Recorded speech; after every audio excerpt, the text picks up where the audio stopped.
Assalamualaikum warahmatullahi wabarakatuh. Perkenalkan, nama saya Andi Putra Ainun, kelas Manajemen H, NIM 22090350223. Perkenalkan, nama saya Fitriani, NIM 220903502094. Perkenalkan, nama saya Andi Diciar, NIM 220903502024. Saya akan membacakan materinya. Yang pertama, landasan ontologis. Landasan ontologis menjelaskan objek apa yang telah dalam ilmu manajemen dan bagaimana wujud dari objek tersebut. Dalam ilmu manajemen, objek yang diteliti berkaitan dengan aktivitas, proses, dan praktek yang terjadi dalam organisasi. Objek tersebut dapat bervariasi tergantung pada perspektif dan fokus penelitian yang dilakukan. Namun secara umum, beberapa objek yang umum diteliti dalam ilmu manajemen termasuk yang pertama, organisasi. Organisasi sebagai entitas yang terdiri dari struktur, sistem, dan orang-orang yang bekerja sama untuk mencapai tujuan bersama. 2. Strategi. Strategi organisasi yang melibatkan perencanaan, pengembangan, dan implementasi rencana untuk mencapai tujuan jangka panjang.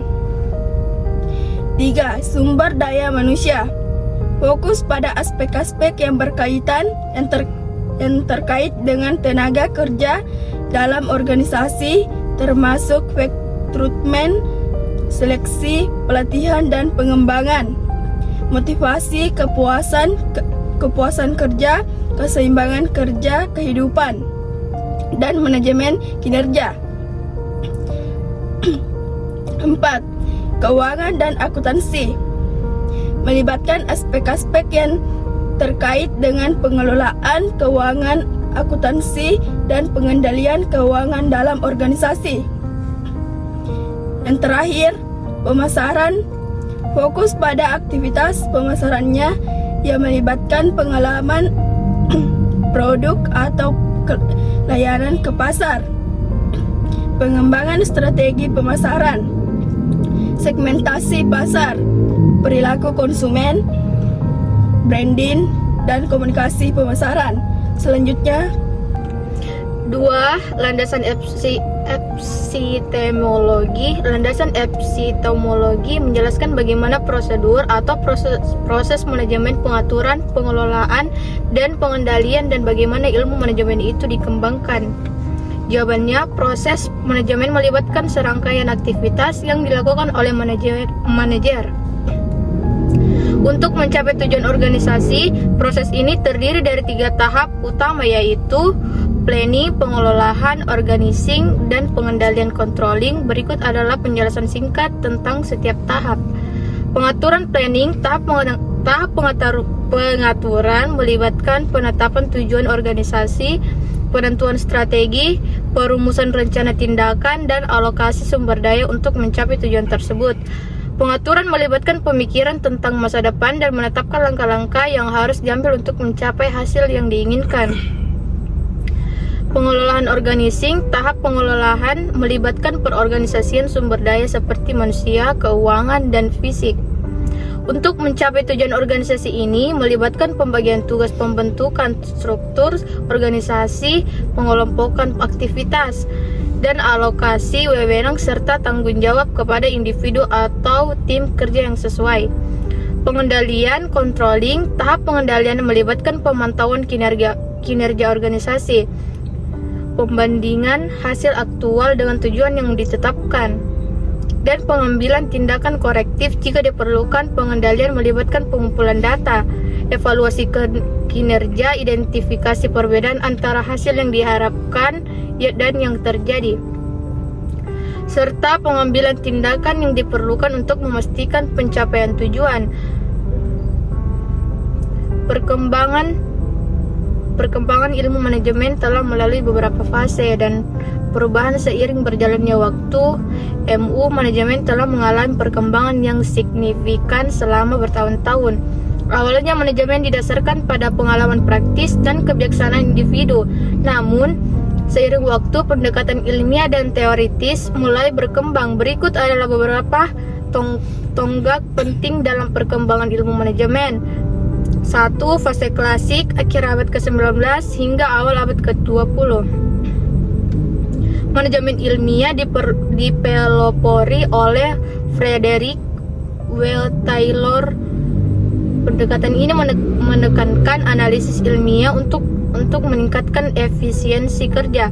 2. Fase perilaku, akhir tahun 1920-an hingga tahun 1950. Selanjutnya, teori hubungan manusia dipelopori oleh Elton Mayo dan rekannya di Hawthorne Studies. Teori ini menyoroti pentingnya faktor-faktor psikologis dan sosial dalam mempengaruhi kinerja individu dalam organisasi. Selanjutnya, fase sistem pada tahun 1950-an hingga tahun 1960-an. Teori sistem, pendekatan sistem menangani organisasi sebagai sistem yang kompleks yang terdiri dari berbagai elemen yang saling terkait dan berinteraksi. Fase kontingensi pada tahun 1960-an hingga sekarang. Teori kontingensi, pendekatan ini menekankan bahwa tidak ada pendekatan manajemen universal yang berlaku untuk semua situasi. Selanjutnya, fase modern pada abad ke-21, keberlanjutan dan tanggung jawab sosial perusahaan. Semakin banyak perhatian terhadap isu-isu lingkungan, sosial, dan etika dalam konteks manajemen. Oke, selanjutkan ke nomor 3. Landasan aksiologis menjelaskan apa saja manfaat ilmu manajemen dalam praktik manajemen. Mengapa harus dipelajari, dimengerti oleh calon manajer dan wirausahawan? Jawaban. Manfaat utama dari ilmu manajemen. 1. Perencanaan yang efektif. Ilmu manajemen membantu dalam merencanakan kegiatan dan sumber daya organisasi dengan cara yang sistematis.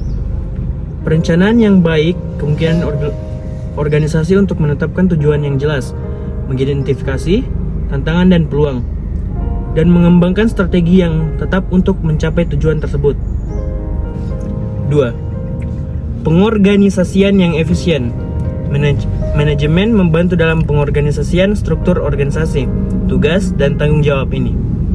Melibatkan penempatan orang-orang yang tepat di posisi yang tepat, membangun tim kerja yang efektif, dan memastikan bahwa sumber daya organisasi dialokasikan dengan efisien.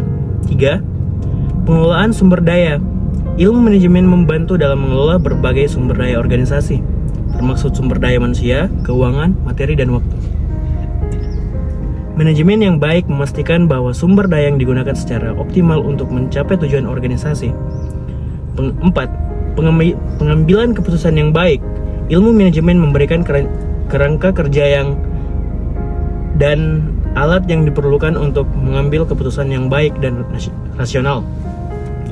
Manajer yang terlatih dalam ilmu manajemen mampu menganalisis informasi, mempertimbangkan berbagai faktor, dan mengambil keputusan yang berdasarkan bukti dan data yang tersedia.